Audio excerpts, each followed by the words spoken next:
Praise the Lord. ஆண்டவராகிய இயேசுவின் நாமம் இந்த வேளையிலே மகிமைப்படுவதாக.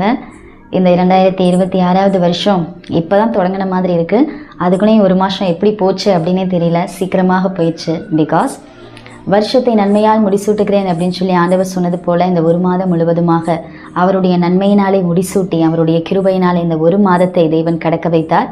இந்த புதிய மாதத்தையும் நமக்கு தேவன் தந்த கிருபைகளுக்காக நான் தேவனுக்கு நன்றி செலுத்துகிறேன்.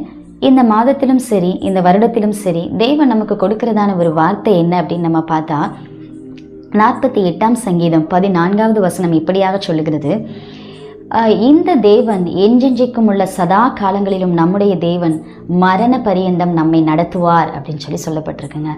அப்போது இந்த வருடத்திலும் இந்த மாதத்திலும் தேவன் நமக்கு தருகிற வார்த்தை என்னன்னா, மரண பரியந்தம் தேவன் நம்மை நடத்துவதற்கு அவர் போதுமானவராக இருக்கிறார் அப்படின்னு சொல்லி தேவன் இன்றைக்கு நம்மோடு கூட பேசுகிறார்.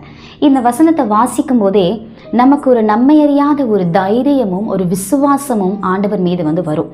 அப்படிதான் இந்த வசனம் எதை குறிப்பிடுகிறது அப்படின்னா, தேவனுடைய அளவில்லாத அன்பையும் அவருடைய வழி நடத்துதலையும் இந்த வசனம் குறிப்பிடுகிறதாக இருக்குது. அதை நம்ம வாசிக்கும் போதே நமக்கு நல்லா தெரிஞ்சிருக்கும் அப்படின்னு சொல்லி நினைக்கிறேன். இந்த தேவன் சதா காலங்களிலும் என்றென்றைக்கும் நம்முடைய தேவன் அப்படின்னு சொல்லப்பட்டிருக்கு.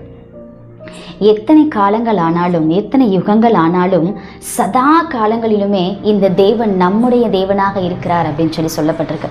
அதில் செகண்ட் பார்ட் எப்படி சொல்லுதுன்னா, மரண பரியந்தம் நம்மை நடத்துவாராம். இதில் நம்ம ஹீப்ரூவில் அதற்கான வேர்ட் அல்மூத் அப்படின்னு சொல்லி ஒரு வேர்ட் சொல்லப்பட்டிருக்கு. அதற்கான அர்த்தம் என்ன அப்படின்னா, மரண பரியந்தம் மாத்திரமல்ல, மரணத்திற்கு பிறகும் நம்மை நடத்துவதற்கு அவர் போதுமான தெய்வமாக, நல்ல ஒரு தெய்வமாக இருக்கிறார் அப்படின்னு சொல்லப்பட்டிருக்குங்க. அப்போது நம்முடைய மரணம் வரைக்கும் நாம் மரித்தாலும் அதற்கு பிறகும் கூட தேவன் நம்மை நேர் வழியாக நீதியின் வழியிலே நம்மை நடத்துகிற ஒரு தேவனாக இருக்கிறார். அவருடைய வழி நடத்துதல் எப்படிப்பட்டதாக இருக்குது அப்படின்னு சொல்லி 23ஆம் சங்கீதம் 3-4 வசனங்களில் நம்ம வாசிக்கிறோம். அவர் என் ஆத்துமாவை தேய்ச்சி தம்முடைய நாமத்தின் நிமித்தம் என்னை நீதியின் பாதைகளில் நடத்துகிறார். நான் மரண இருளின் பள்ளத்தாக்கிலே நடந்தாலும் பொல்லாப்புக்கு பயப்படேன். தேவரீர் என்னோடு கூட இருக்கிறீர், உமது கோலும் உமது தடியும் என்னை தேய்ச்சும் அப்படின்னு சொல்லி வாசிக்கிறோம். சங்கீதக்காரன் அழகாக சொல்லுகிறார், அவருடைய நாமத்தின் நிமித்தம் தேவன் எப்படியாக நம்மை நடத்துகிறாரா, நீதியின் பாதையிலே நம்மை நடத்துகிறார் அப்படின்னு சொல்லப்பட்டிருக்குங்க. அப்போது இந்த வருஷத்தில், இந்த மாதத்திலே தேவன் நம்மை அப்படியாக நீதியின் பாதைகளிலே நம்மை சமாதானமாக நடத்துகிறார். நம்ம கடந்த வருஷத்துல, கடந்த நாட்களை நம்ம யோசித்து பார்க்கலாம். அநேகர் நம்மோடு கூட சொல்லியிருப்பாங்க, நான் கடைசி வரைக்கும் நான் உன் கூட இருப்பேன் அப்படின்னு சொல்லி நம்ம பெற்றோர்கள் சொல்லியிருப்பாங்க. அது நம்முடைய உடன் பிறப்புகள் நம்மோடு கூட சொல்லியிருப்பாங்க.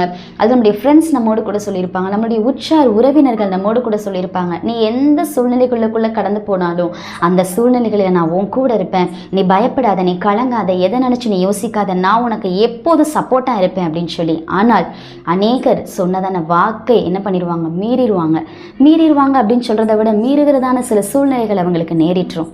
ஆனால் நம்முடைய வாழ்க்கையில் எந்த சூழ்நிலைகள் வந்தாலும் நம்மை விட்டு விலகாதவர், கொடுத்த வாக்கு தவறாதவர் நம் ஆண்டவராகிய இயேசு கிறிஸ்து ஒருவரே. அவர் இன்றைக்கு நம்மள்கிட்ட சொல்லுகிறார், யார் உங்களை விட்டு போனாலும், யார் உங்கள் கூட சப்போர்ட்டாக இருந்தாலும் இல்லாமல் போனாலும், மரண பரியந்தம் உங்களை நான் நடத்துவதற்கு, உன்னோடு கூட இருப்பதற்கு நான் ஒருவர் இருக்கிறேன் அப்படின்னு சொல்லி தான் தேவன் இன்றைக்கு நமக்கு வாக்கு கொடுக்குறாருங்க. தேவனுடைய வழி நடத்துதலை மாத்திரம், தேவனுடைய அன்பை மாத்திரம் நம்பி இந்த வருஷத்தில் நம்ம எல்லா காரியங்களையும் நாம் ஆலோசிப்போம், செய்வோம். தேவன் உண்மையாகவே மரண பரியந்தம் நடத்துவதற்கு அவர் போதுமானவராக, உண்மை உள்ளவராக இருக்கிற தெய்வம் நம்மை நடத்தி அப்படியாக சங்கீதம் 23 வாசித்தது போல அவருடைய நீதியின் பாதைகளிலே நடத்தி அந்த நித்திய ஜீவனை சுதந்திரிப்பதற்கு தேவன் நமக்கு கிருபை பாராட்டுவாராக. தேவன் தாம் இந்த வார்த்தைகளின் மூலமாக நம்ம ஒவ்வொருவரையும் ஆசீர்வதிப்பாராக. Amen, amen. Thank you. Have a blessed month. Thank you.